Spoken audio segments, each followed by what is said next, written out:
C'est une dirigeante d'église. Lorsqu'elle est confrontée à une malfaitrice qui perturbe le travail de l'église, elle reste en retrait et se contente d'observer. Pourquoi ne peut-elle pas s'en tenir aux principes et protéger le travail de l'église? Quel tempérament corrompu se cache derrière cela? Comment l'aborde-t-elle?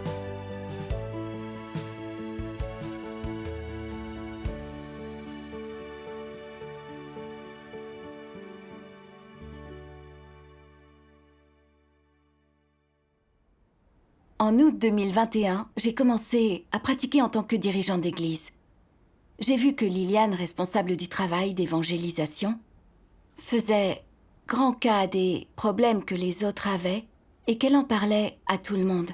Incapable de bien travailler en équipe, elle tenait sans cesse des propos inexacts. Un jour, lors d'une réunion, elle a dit qu'une dirigeante ne se concentrait pas sur le travail d'évangélisation et ne l'interrogeait jamais sur son travail. Mais cette dirigeante n'avait jamais cessé de suivre son travail. Liliane disait que le travail se passait très bien, donc les gens pensaient que tout se déroulait normalement. En fait, elle ne faisait aucun travail réel. Lors d'une réunion, elle a insisté sur les difficultés de son travail, disant que son équipe n'était pas bonne. Mais en examinant les choses de près, j'ai découvert qu'elle n'avait pas effectué de nombreuses tâches. Je lui ai reproché son manque de travail concret et son attitude. Et là, elle n'a rien répondu. Je pensais qu'elle allait réfléchir sur elle-même. Mais elle a envoyé un message à ma partenaire, sœur Maya, disant ne plus vouloir rien avoir à faire avec moi, que je la traitais aveuglément quand je voyais un problème et que je ne comprenais pas ses difficultés. Ajoutant qu'elle n'était pas comme moi et qu'elle devait traiter les autres avec amour et patience. Quand j'ai lu ça, je suis restée un moment sans voix. Il y avait tellement de problèmes dans son devoir. Je n'avais fait que les souligner. Il n'était pas question de la traiter. Comment pouvait-elle dire que je la traitais ainsi? Ce n'était pas ce qui s'était passé. Comment pouvait-elle être si sournoise? J'ai voulu tout expliquer à Maya. Mais à la moitié du message que je lui destinais, j'ai hésité. Si j'envoyais un message concernant les problèmes de Liliane, Maya pourrait penser que je manquais de conscience de moi-même face aux problèmes et que je ne traitais pas bien les gens. À cette pensée, je n'ai pas envoyé le message. Plus tard, j'ai appris que Liliane utilisait le fait d'ouvrir son cœur aux autres comme prétexte pour dire que je l'avais traitée aveuglément sans connaître le contexte. Entendre cela m'a bouleversée. Je ne savais pas comment vérifier son travail à l'avenir. Il était très difficile de s'entendre avec elle. Un peu plus tard, pour les besoins du travail, on a voulu transférer des personnes de son équipe pour travailler à l'abreuvement. Étonnamment, quand je le lui ai dit, elle a répondu l'air aigri. « Transfère-les si tu veux, je m'en fiche. De toute façon, je suis sûre que mes résultats ne seront pas bons. » C'était une menace implicite. Tu as raison. Ensuite, elle m'a dit ouvertement qu'elle avait un problème avec la sœur chargée de l'abreuvement qui s'opposait au transfert pour ça. Et que personne ne pourrait lui en vouloir de ne pas être gentil avec elle. Cela prouvait son problème de tempérament. Absolument. Oui. En entendant son ton menaçant, j'ai pensé qu'en plus d'être difficile, elle avait une mauvaise humanité et que je devais faire attention en suivant son travail. Sinon, elle trouverait quelque chose contre moi. Un jour, une supérieure nous a confié un travail de purification pour enquêter et découvrir s'il y avait des malfaiteurs ou des antéchrists dans l'église. Et si on en découvrait, il fallait les exclure, les expulser de l'église. J'ai alors pensé à Liliane, à sa mauvaise humanité, à son refus de la vérité. Elle en voulait à tous ceux qui mentionnaient ses problèmes, déformaient les faits et répandaient ses préjugés dans leur dos. J'ai pensé qu'il me fallait étudier son comportement général. Mais je me suis souvenu que Liliane était contre le fait que j'examine son travail et disait que je l'avais traitée aveuglément. Si je rassemblais cette fois-ci des évaluations sur elle, les frères et sœurs penseraient-ils que je profitais de cette situation pour me venger d'elle? Ma partenaire penserait-elle que j'aimais trop le statut, que je cherchais l'occasion d'attaquer tous ceux qui signalaient mes problèmes? Les autres allaient avoir peur de moi et m'éviter. Ce serait grave s'ils tentaient de discerner mes problèmes et me signalaient comme fausse dirigeante. Je me suis dit, je pourrais m'en occuper une fois qu'un autre aurait vu ces problèmes. Sinon, si j'étais la première à en parler, ça pouvait être mal compris. Alors je n'ai pas évoqué le sujet. Tu as bien détecté un problème, mais tu n'as pas investigué les faits. C'est ne pas défendre le travail de l'Église. Tu as raison. Et là, je me suis sentie un peu coupable, mais je n'ai rien dit à ce sujet. Peu après, Maya a dit que Liliane avait une mauvaise humanité et a voulu enquêter sur son comportement. J'étais à la fois heureuse et un peu coupable en entendant ça. Je savais que Liliane était comme ça et j'aurais dû examiner son comportement avant. Mais je n'avais rien dit de peur que les autres ne comprennent mal. Je ne protégeais pas le travail de l'Église. Mais quelqu'un d'autre avait dit quelque chose, alors je n'avais plus à m'en soucier. Après avoir rassemblé les évaluations de Liliane, on a vu que les gens, pour la plupart, ne la connaissaient pas bien et avaient donné très peu d'informations. Peu de gens avaient remarqué ces problèmes. La meilleure chose à faire était de chercher des gens dans ces circonstances, des gens la connaissant bien. Mais j'avais peur que les autres disent que je la prenais pour cible pour me venger, alors je n'ai rien dit. Et là, Maya nous a dit d'observer l'évolution des choses. Et je n'ai rien ajouté.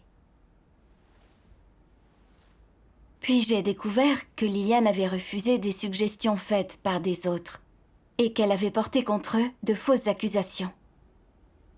Un jour, le personnel d'abreuvement lui a signalé que certains gens à qui son équipe prêchait ne correspondaient pas aux principes.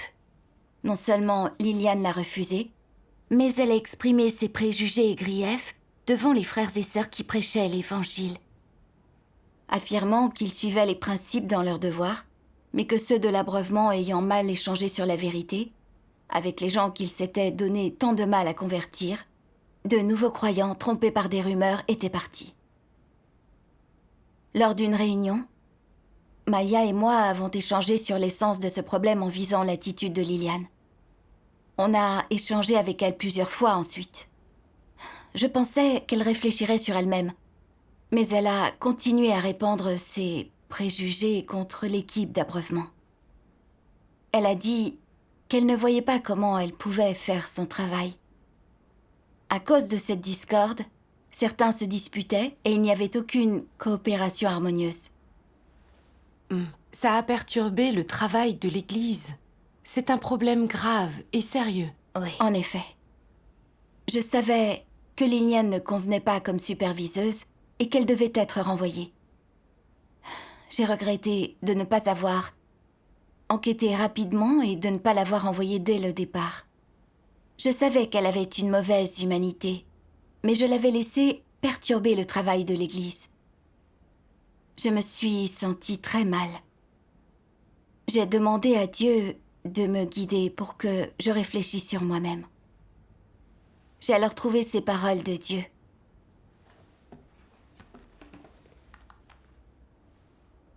Quel tempérament consiste à être irresponsable et, négligent dans son devoir, à agir en béni oui-oui, sans défendre la maison de Dieu.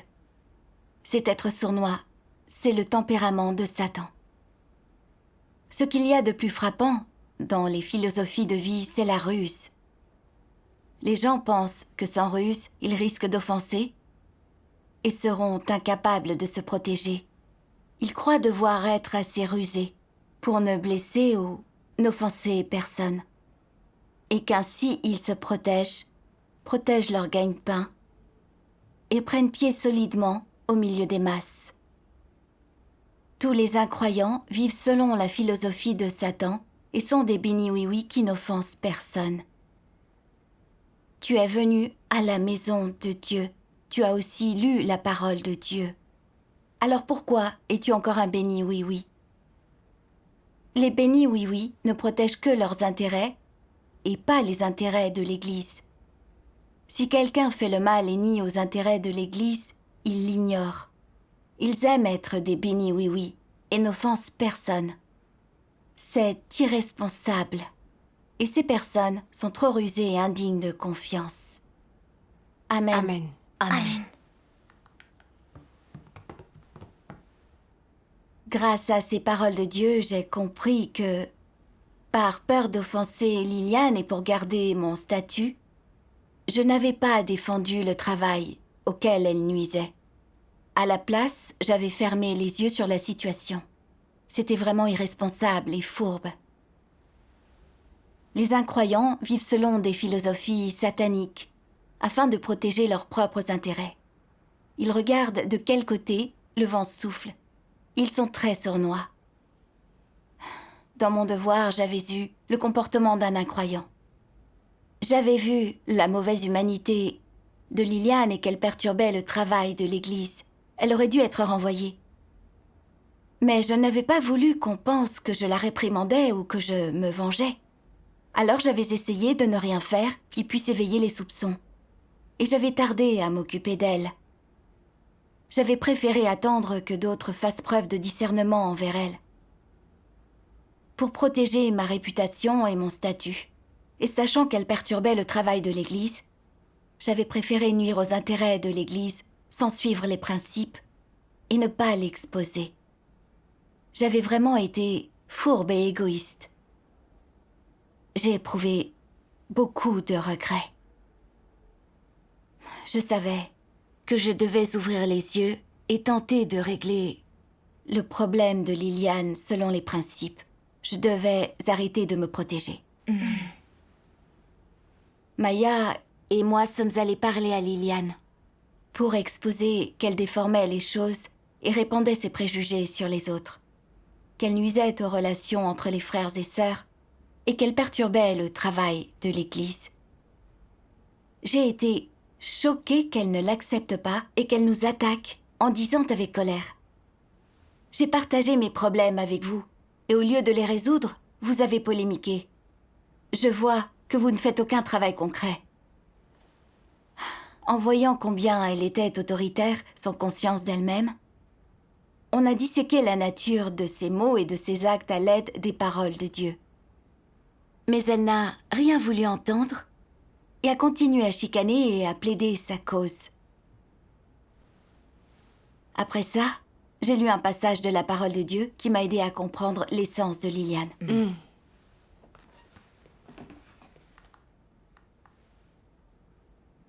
Ceux qui perturbent souvent le travail et la vie de l'Église et interfèrent gravement avec l'entrée dans la vie des élus de Dieu sont des incroyants et des gens malfaisants. L'Église doit les exclure. Du moment que quelqu'un perturbe souvent le travail et la vie de l'Église et n'accepte pas d'être émondé et traité en se justifiant sans cesse, qui qu'il soit et quelle que soit sa conduite passée, cet individu doit être expulsé de l'Église. L'unique objectif est d'assurer l'avancement normal du travail de l'Église, afin de protéger les intérêts des élus de Dieu. Agir ainsi est en accord avec les principes de la vérité et en accord avec la volonté de Dieu. Concernant les gens dotés d'un tempérament malveillant, quelle que soit l'erreur commise, personne ne peut les révéler, ni ne peut les traiter et les émonder. Si quelqu'un les révèle et les offense, ils seront furieux. Ils prendront leur revanche et ne renonceront jamais. Ils n'ont aucune acceptation des autres ni aucune patience ou tolérance. Sur quel principe repose leur comportement? Je préférerais tous les offenser plutôt que d'être offensé par un seul. Ils ne supportent pas d'être offensés par quiconque. N'est-ce pas la logique des gens malveillants? Personne n'est autorisé à les offenser, Telle est la logique de ces gens. Le moindre effleurement leur est inacceptable. Et ils détestent tous ceux qui les effleurent. Ils ne les laissent jamais tranquilles. Ainsi sont les gens malveillants. Amen. Amen. Amen. J'ai vu, grâce à ces paroles, que ces gens malfaisants refusaient la vérité. Ils haïssent tous ceux qui exposent et soulignent leurs problèmes, puis les voient comme des ennemis et peuvent même se venger d'eux. J'ai comparé Liliane à ce portrait. Elle n'avait jamais réfléchi sur elle-même ni rien appris. Elle haïssait quiconque, lui faisait des suggestions, le traitait comme son ennemi. Déformait la vérité, l'obscurcissait, répandait sans arrêt ses préjugés contre les autres, causant des conflits entre les frères et sœurs. Donc ils ne pouvaient pas travailler en harmonie et ça perturbait le travail d'évangélisation. En tant que responsable du travail d'évangélisation, elle jouait le rôle du serviteur de Satan. Les autres l'avaient aidée et conseillée. Mais elle avait refusé, elle était devenue hostile envers eux et les avait accusés faussement. Par nature, elle détestait la vérité qui l'écœurait. Elle avait prouvé sa malfaisance. Et si elle restait dans l'église, ça ne ferait que perturber encore plus le travail. Maya et moi avons donc échangé sur le comportement de Liliane selon les principes. Et nous avons voté son renvoi avec l'accord de tous. On lui a demandé de s'isoler, en l'avertissant qu'elle risquait l'expulsion. Dieu soit loué, c'est une bonne approche. En limitant les gens malfaisants, on évite de perturber la vie de l'Église. Oui, Exactement. C'est ainsi que l'on peut faire son devoir en paix. Oui. tout à fait. Plus tard, certains ont dit que travailler avec Liliane avait été vraiment contraignant. Elle n'avait pas cessé de réprimander des gens et beaucoup en avaient peur. Quand elle venait vérifier leur travail, ils se préparaient tous à l'avance, de peur qu'elle les réprimande en cas d'erreur. Le fait que les autres aient été contraints à ce point prouvait tout le mal qu'elle avait fait. En effet, cela m'a mise mal à l'aise. Liliane avait fait tellement de mal. Elle avait beaucoup nui aux frères et sœurs. Comme dirigeante d'église, je n'avais rien fait face à une malfaitrice. Je ne servais donc aucun objectif pratique. Je n'avais pas fait du travail concret. Les jours suivants, je n'ai pas cessé de me demander pourquoi j'avais su bien m'occuper d'autres antéchrists et de gens malveillants, mais avais évité et refusé de traiter la situation de Liliane. J'ai lu ces paroles de Dieu.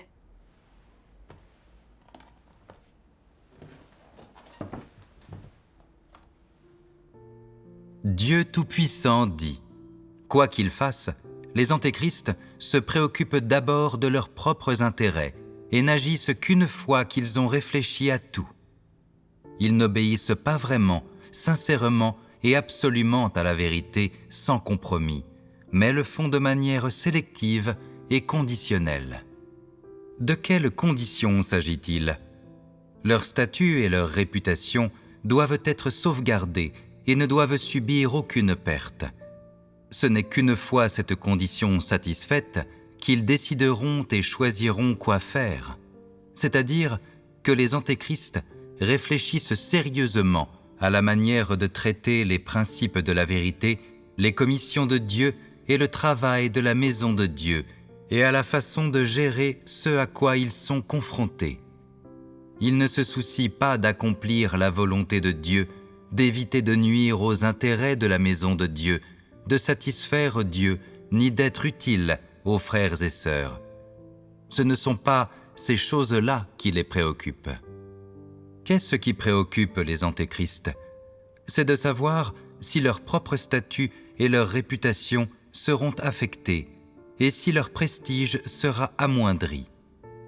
Si faire quelque chose selon les principes de la vérité est bénéfique au travail de l'Église et aux frères et sœurs, mais en même temps nuit à leur propre réputation et permet à beaucoup de gens de prendre conscience de leur vraie stature, leur nature et leur essence, alors il est certain qu'ils n'agiront pas conformément aux principes de la vérité. Si faire un travail concret amène plus de gens à avoir une haute opinion d'eux, à les admirer et à les vénérer, ou qu'ainsi leurs paroles seront chargées d'autorité et amèneront davantage de gens à se soumettre à eux, alors ils choisiront d'agir de cette manière. Sinon, ils ne choisissent jamais d'ignorer leurs propres intérêts par souci de ceux de la maison de Dieu, ni des frères et sœurs. Telles sont la nature et l'essence des antéchrists. N'est-ce pas égoïste et ignoble?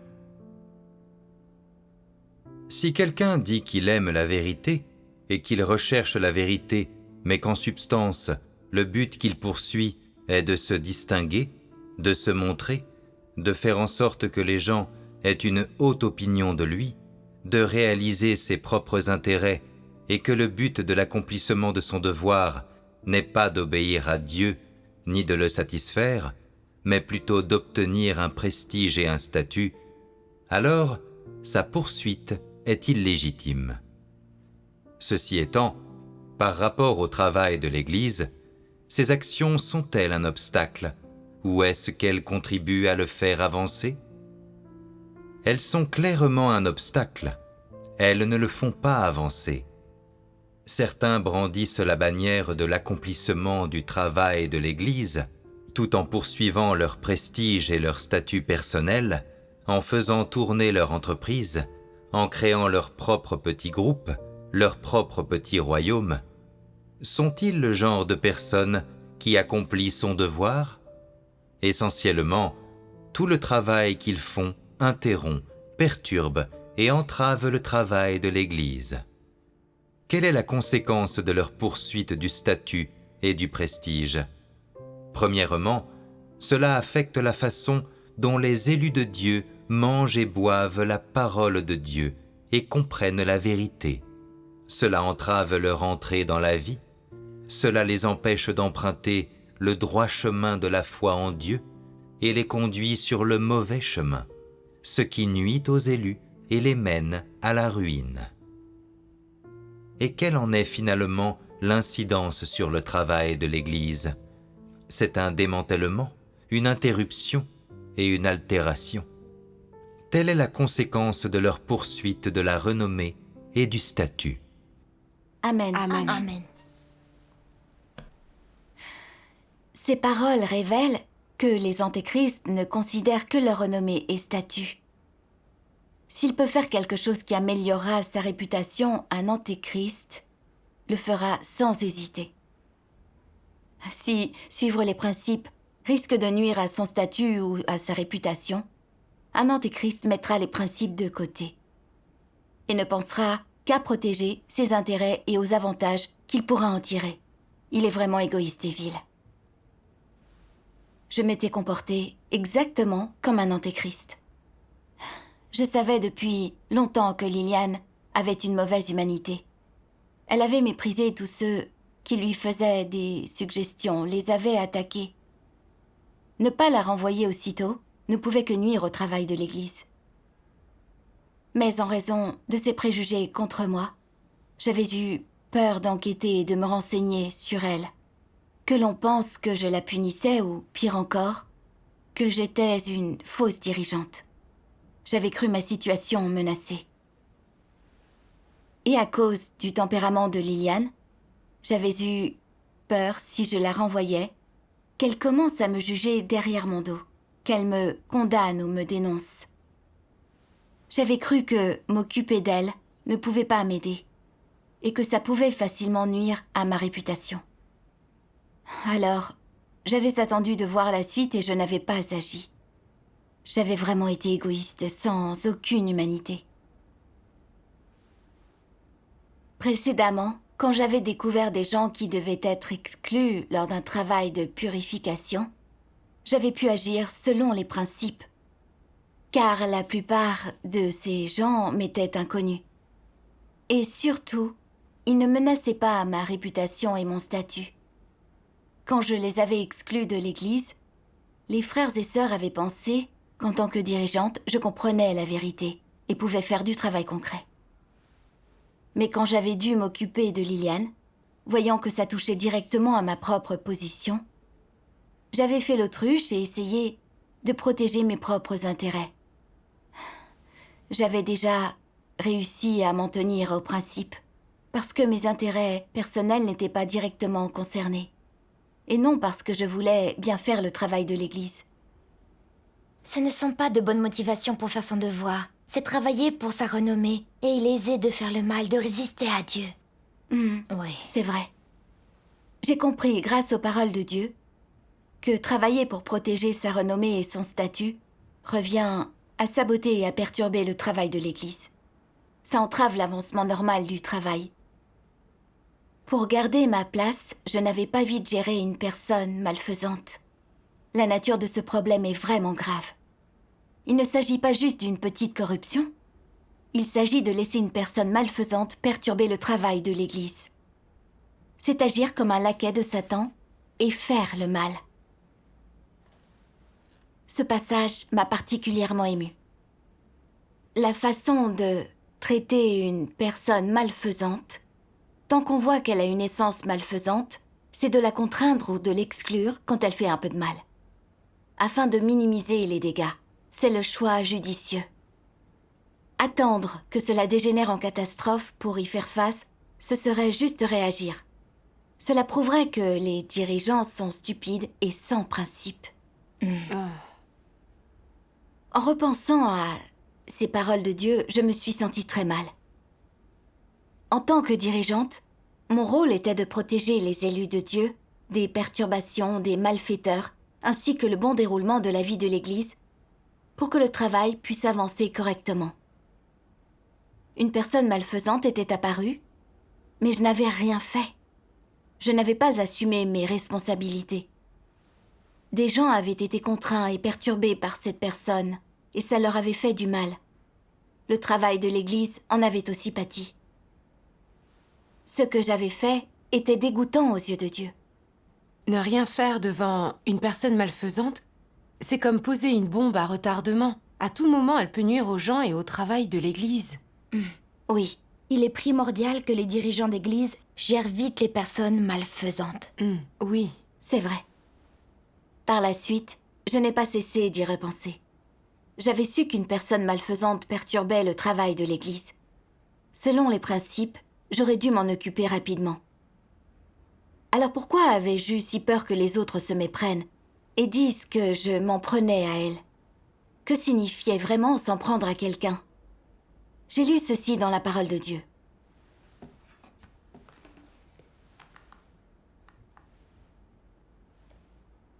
Il est courant que les antéchrists tourmentent les autres.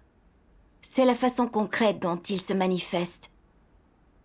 Afin de préserver leur statut, les antéchrists exigent toujours que les autres leur obéissent et les respectent. S'ils voient que quelqu'un ne les écoute pas ou leur est opposé et leur résiste, ils adopteront des stratégies pour réprimer cette personne, pour la soumettre. Souvent, les antéchrists répriment ceux dont les opinions diffèrent des leurs. Souvent, ils répriment les personnes qui recherchent la vérité et accomplissent loyalement leurs devoirs. Ils répriment souvent les gens qui font montre d'une décence et d'une droiture relative, qui ne s'inclinent pas devant eux et qui ne les flattent pas. Ils répriment ceux qui ne s'entendent pas avec eux ou qui ne leur cèdent pas. Les antéchrists ne traitent pas les autres équitablement selon les principes de la vérité. Quand ils prennent quelqu'un en aversion, quand quelqu'un leur semble ne pas avoir cédé, ils trouvent des occasions et des excuses, et même de faux prétextes pour agresser cette personne, allant jusqu'à la réprimer au nom du travail de l'Église. Ils ne fléchissent pas tant que les gens ne se sont pas soumis et osent encore leur dire non. Ils ne fléchissent pas tant que les gens n'ont pas reconnu leur statut et leur autorité, et ne les saluent pas avec un sourire en leur exprimant leur approbation et leur obéissance sans oser se faire une idée d'eux. Dans n'importe quelle situation ou groupe, le mot équité ne s'applique pas au traitement des autres par les antéchrists. et le mot aimant ne s'applique pas à leur façon de traiter ceux qui croient vraiment. Ceux qui constituent une menace pour leur statut sont comme une épine dans leurs pieds et ils trouveront des occasions et des prétextes pour les tourmenter.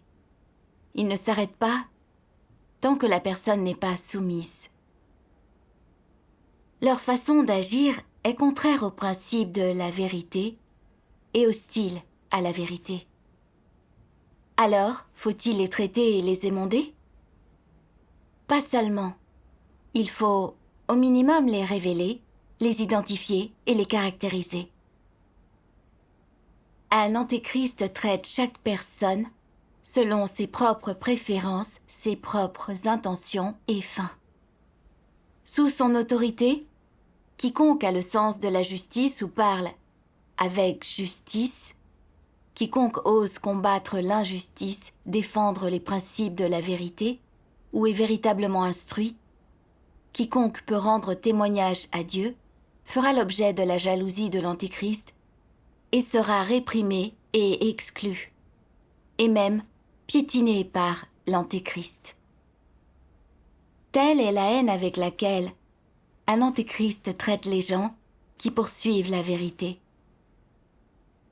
On peut dire qu'en grande majorité, les personnes qu'un Antéchrist jalouse et réprime sont des personnes positives. La plupart d'entre elles sont des gens que Dieu sauvera, dont Dieu pourra se servir, que Dieu rendra parfaits. En employant de telles tactiques de répression et d'exclusion, contre ces gens-là, les antéchrists ne sont-ils pas des adversaires de Dieu? Ne sont-ils pas des gens qui résistent à Dieu? Amen. Amen. Amen. Amen. En réfléchissant, j'ai compris qu'attaquer les gens et suivre les principes était différent.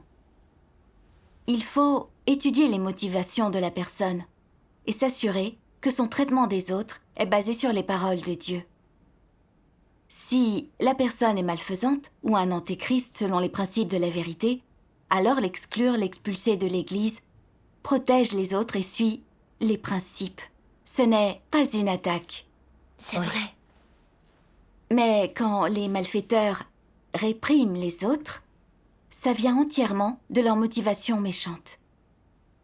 Ils sont jaloux de ceux qui cherchent la vérité. Ils détestent ceux qui les discernent et osent les critiquer. Ils éliminent les contestataires afin de protéger leur statut. Ils sautent sur le moindre problème des autres, en font tout un plat. Ils déforment même les faits et diffament les autres, en les accusant de n'importe quoi pour les faire exclure. Leurs intentions sont en contradiction avec la vérité et Dieu. Dieu les condamne, les maudit.